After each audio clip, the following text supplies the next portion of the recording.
Today we have in our show, we have Christopher Dembik. He's the head at macro research at Saxo Bank. And as per my opinion, he's one of the greatest macroeconomists in Europe. So we have the chance to talk to him and he can explain us and help us how to understand the turmoil that we are in this hectic market and this hectic economy that we are facing in this COVID-19 times, let's say. Okay, so thank you, Christopher. It's a pleasure have you on. Thanks here again. Okay, I have a question Thanks for again. you. Okay, thank you. I have a question that comes from an article that you wrote a few days ago, and I'm going to quote your sentence. Okay, it says, What is currently happening in the US is much more than anti-racism protests turning into riots. This is the accumulation of all the frustration from COVID-19 mismanagement by the authorities. Its related economic consequences and the increase over the past years and even decades of wealth inequality. I would have you elaborate this quote, Christopher, if you don't mind, because it's really cool. Thanks a lot. Well, I think what we need to understand is what is happening in the US is not only racism. It was obviously a very unfortunate event, but what matters the most is that you have deeper reasons behind what is happening in the US. One of them is obviously the immediate economic impact of the coronavirus. Let's not forget you have more than 40, which is huge, obviously, and it means those people, they barely have way to social benefits in the US, but it takes time and it is quite low. On the top of that, what is extremely important to understand is that you have also the impact of inequalities in the US. We know that inequalities are much higher in the US than in Europe. Obviously, it makes sense.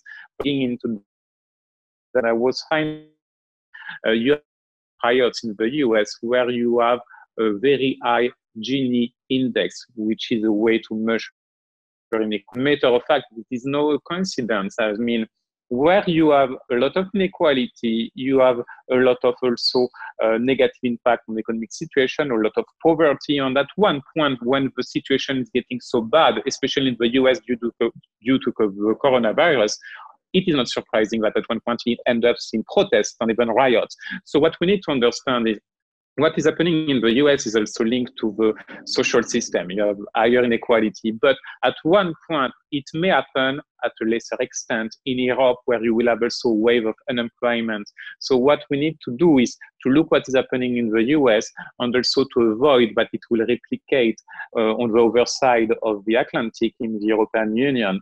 I mean, this is quite clear that the economic situation in the US is bad and that you will have a lot of poverty and that the scars of the economic consequences of the virus will last quite a long time. But we should not think that this is only an event related to racism or even related to Trump. This is a much deeper issue that every country in the world will face at one point, probably at lesser extent than in the US, because when you have less inequality, it might have a lower impact. But anyway, I think in Spain, I think in France, I think even in the UK, you will have at one point protests, at least protests, maybe riots. We never know what's going to happen due to the economic impact of the coronavirus. Yeah, actually, this is clear because in Spain, I think it's happening, maybe not at the same scale, but it's happening one way or another, this kind of riots, even though, but it happens also one thing that in here, we happen to have in the media a lot of information about what is happening in the United States, and they just shut up and they don't say anything about what is happening here, but we can find that. So this is weird also because I think it has to do with the governments and the way they try to apply policies here in Spain in this case, or maybe in France, or maybe in the UK. I don't know, but I think this is something that is happening already, and I wonder if it has something to do with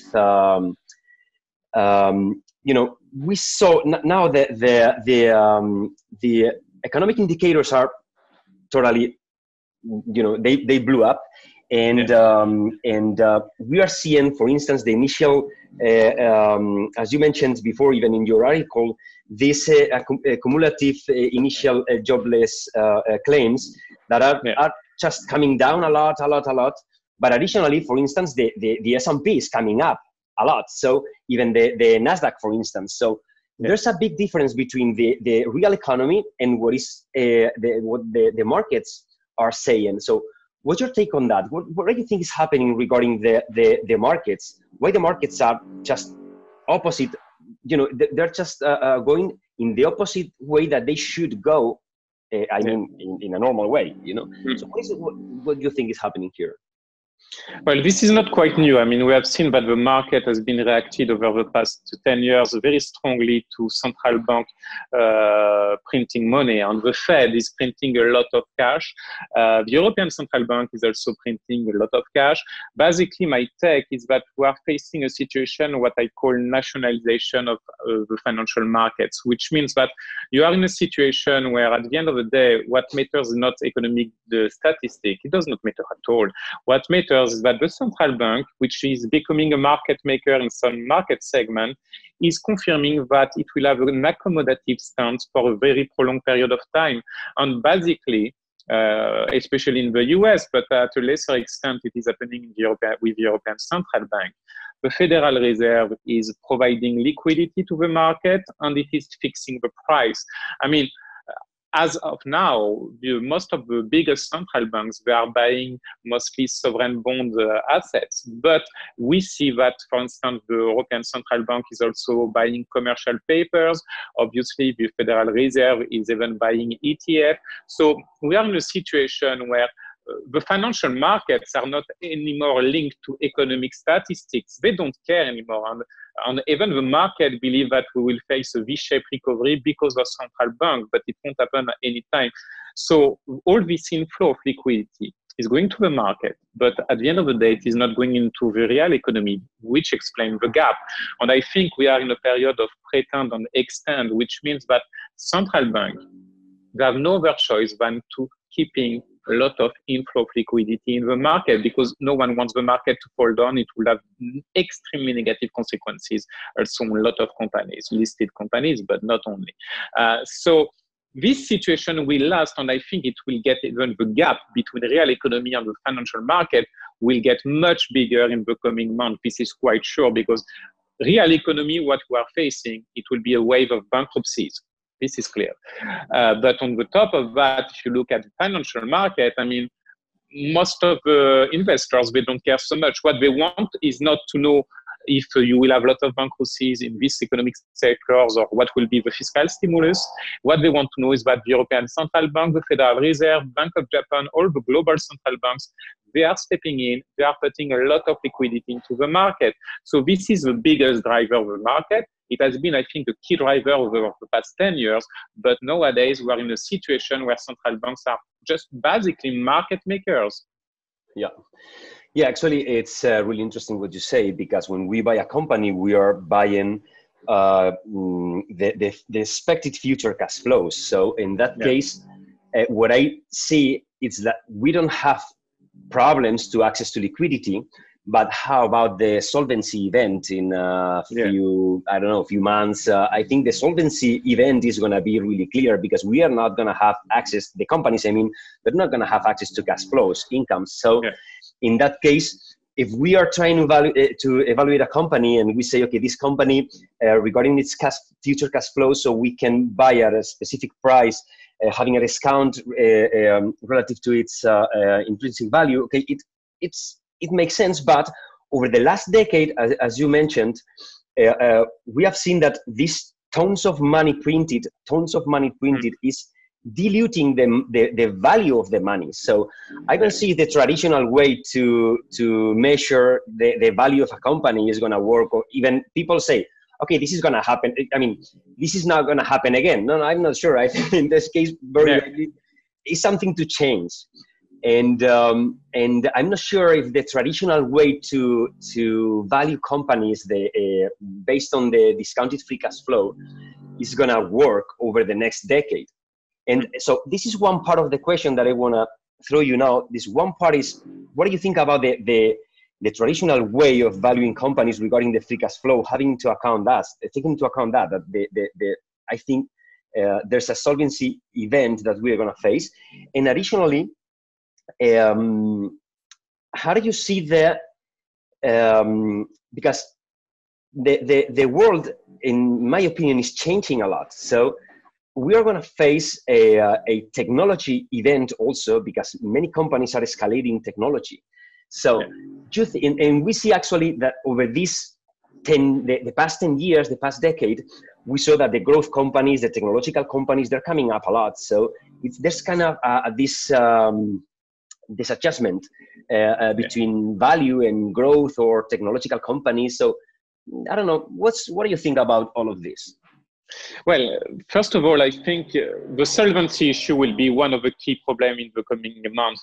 But for listed companies, I mean, I don't think it will be one of the key issues. I expect in China, where we have a lot of debt, we have already a lot of default on corporate bonds, I think the crisis will accentuate this trend. If I remember quite well, in 2019, it was already a strong acceleration in corporate bond default in China. But it is mostly due to the pre-crisis situation. If we look at the European Union or at the US, I think the solvency issue is not an issue, is not a problem for most of listed companies, because they will have at one point anyway access to very cheap loans to refinance themselves. They will have the central bank that will be step in. We know that, for instance, the Federal Reserve is even buying junk bonds. So this situation is quite clear. I think that the way we analyze traditionally companies when we try to forecast revenue, etc., still makes sense if you are a stock picker, still makes sense if you are in focusing on small caps. But if you are looking at big funds or even big listed companies, it does not make sense anymore. I mean, if you want to buy, to have an ETF on the S&P 500, or if you want to buy shares of Amazon, I mean, it does not make sense. What makes sense is that sentiment, market sentiment, that the central bank will keep putting a lot of cash into this market, this very specific market, and it will last for quite a long time. I think what we should, it is a mistake to believe that we will get back to normal. Actually, the new normal is to have central banks that are market makers, that are key players, and it has an impact on valuation of companies, obviously. And I think that there will be, what will get out from this crisis, it is clearly that we will have a stronger focus on new technology, that you will have the key players that existed before the crisis, meaning Amazon or even in China, Alibaba, etc. They will get stronger because we have already a lot of cash flow, we have the trust of investors. But on smaller companies, like all the businesses, let's take the example of General Electric, which is a company that is in not such a good shape. I think that at one point, this kind of company will disappear. I don't mean bankruptcy, but they won't be any attractive anymore for investors. This is the same situation for most of the banking sector in Europe. When you look at valuation, when you look at the share price action for most of the banks in the European Union, I mean, it's not attractive anymore. We don't want to own French or Italian banks in our portfolio. So I don't believe in a new world after the crisis. I think all the trends toward technology, bigger central banks, probably also bigger government, they were existing before the crisis. The crisis will accelerate pre-existing trend, especially in investing. So this is not a new world for investors. We just need to understand this is the follow-up of what was already happening in terms of trends. And what do you think about this idea? Because now we see that many sectors, even traditional sectors, they're escalating. For instance, this artificial intelligence, for example, or automation technologies, or these kind of things that are related with disruptive innovation. And I see that we are facing the next decade. My guess, okay, this is just my take on this. You know, it's that the world is changing, or is going to change, and many companies that they're not escalating these new technologies, they're going to fall behind, and the ones that are escalating these new technologies are going to go ahead. But the point is that escalating these new technologies, it's not that easy, but at a time, it means that the growth, the expected growth, is a lot much higher. It goes at a higher speed, a higher rate. So, what's your take on this idea of this new era, technological era? Do you think that the question could be something like, do you think that technology is gonna determine a new era in respect from the last 100 years? Yeah. So what do you think about that? I see technology first as a way to cut costs. What does that mean is that nowadays the economic situation is not quite good. Obviously, it is quite negative. On the top of that, you have a lot of companies that were already thinking to cut costs. And nowadays, I see mostly technology in a 5-year horizon, let's say, as the best way for companies to cut costs. It's not only scaling up. It's not only moving up markets. It's not only about the technological domination. It is how we will do in a very competitive environment with probably very negative economic outlook to be still very profitable. So the only way is to implement technology faster than initially anticipated in order to cut costs. I think it applies very well, for instance, to the banking sector. I mean, the banking sector, I think there is only few European banks that has managed to implement new technology as part of their front office and back office quite well. I think it is especially Nordea Bank. And as a matter of fact, they managed to lower costs extremely fast over the past years. But if you look at the biggest player in the banking sector in the European Union, let's talk about Dutch Bank or BNP Paribas, the problem is their IT system is getting back to the 70s. It is extremely hard to innovate further. They try to purchase new startup, a new technology startup, hoping that it will help them to move up market, to improve client experience, to lower cost. But as a matter of fact, it's probably too late for them. So I think the rush to technology is mostly a rush to be more profitable and to lower cost initially. At the end of the day, obviously, it will probably create new industries, new needs, and you will have new key players probably that will pop up. But in the short and medium term, it is the best way to cope with the economic situation and pressure also from shareholders to be more profitable in a much more competitive environment. Okay, it's interesting because it's I think this is the new this technology thing, this technology era. I think it's gonna, at least it's gonna make a difference, and we have to try to understand what is gonna happen, because I think it's gonna play a big role. Okay, I have another question, Christopher, that it has to do, in this case we are gonna go back to macro, and in Spain now there are the government says that we are gonna start this kind of payroll, this kind of payment for the low rents. So people that is poor, they're gonna get this minimum payroll, and we have the example in Andalusia here in the south of Spain. So there's the productivity actually it's very, very low, and the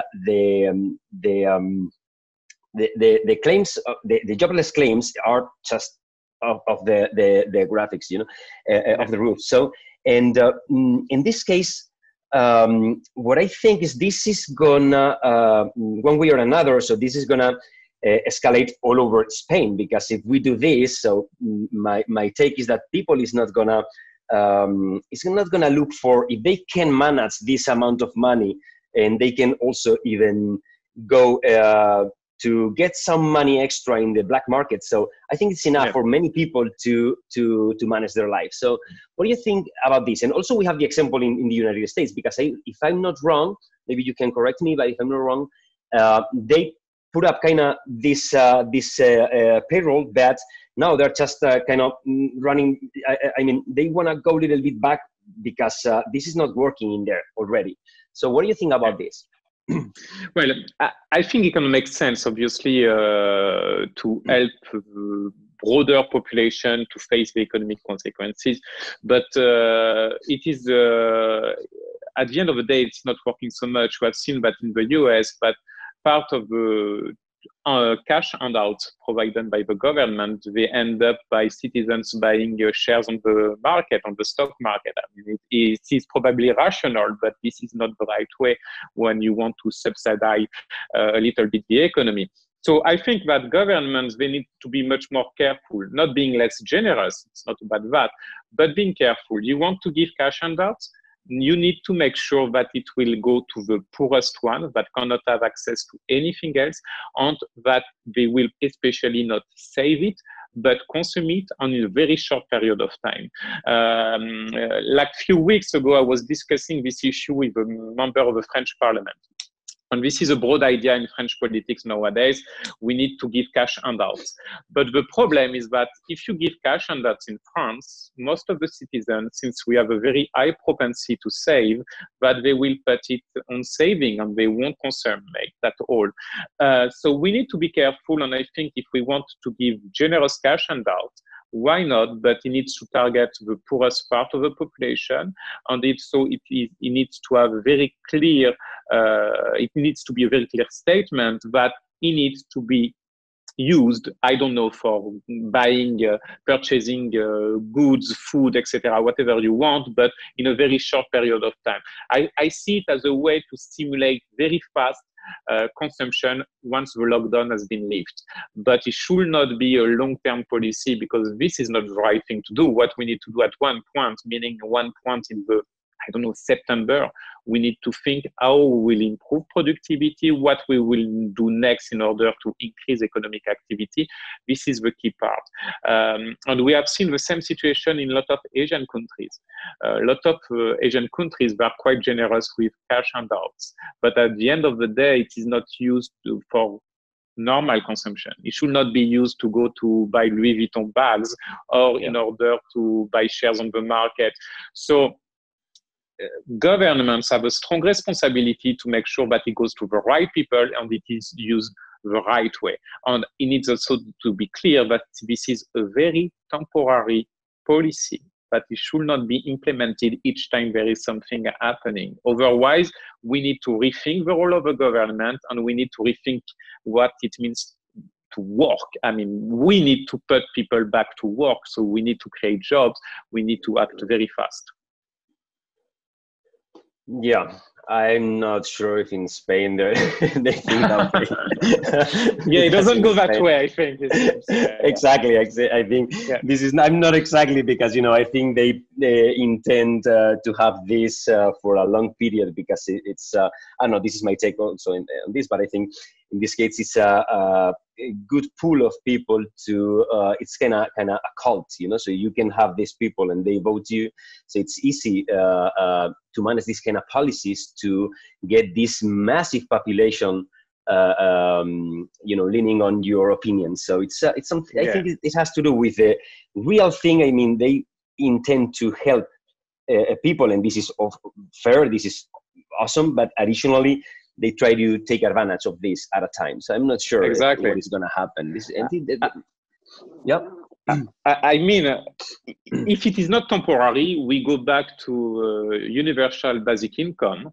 And personally, I am against this policy because I think it's not the right way. I know that work is changing, that we don't know what will be the impact of new technology on work. Maybe we will have less job. We don't know yet. But as a matter of fact, universal basic income, I don't think is the right way to address the situation. We cannot have a big part of the population that is strongly dependent from state revenue, from state subsidies. It does not make sense at all. It could have negative political implication, obviously, as you mentioned. I think it completely makes sense. And on the top of that, I am someone that strongly believes that work is also a way for a lot of people to feel fulfilled, to be part of the population.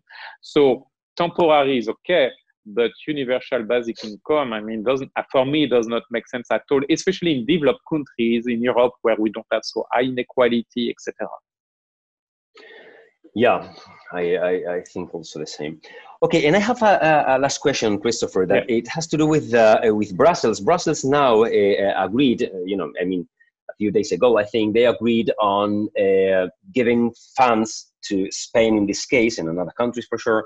And but and they want to give that money away, but at a time they have to have the governments do the things in the way Brussels wants. But we don't know exactly. I mean, I don't quite understand exactly the conditions Brussels wants to for Spain and other countries to get this kind of funds. Could you explain us a little bit more about all of this? Well, I haven't dig into the proposal, but as a matter of fact, we see a lot of countries, and China is doing it quite well very often. It is also a way to buy political power. We have seen first a lot of solidarity between countries. I mean, I think we need to keep that in mind. A lot of solidarity, especially even with countries that are not quite friendly most of the time. So this is a positive part. But now the key factor is for a lot of countries, China is doing it, but I think Brazil is one case as well. We see some of them, they want to have to buy political leverage when they help other countries, which I mean makes sense for them, but we should not take this money for granted and consider that it won't have a political impact. I think one of the best countries that has done it over the past years is obviously China with the new Silk Road, and you see that when they want to help, it has a lot of political implication. So I think we need to be quite careful regarding that, and it is not the best way to do it. Regarding Spain, I think what Spain should do is to have a stronger incentive to try to influence the European Union, because the European Union has announced recently the recovery fund, which is, in my view, way too small. It is not the right way to deal with the crisis. It is not enough money on the table, and it will come too late. I think the peak of the recovery fund will happen in 2024, in 4 years. I mean, it does not make sense.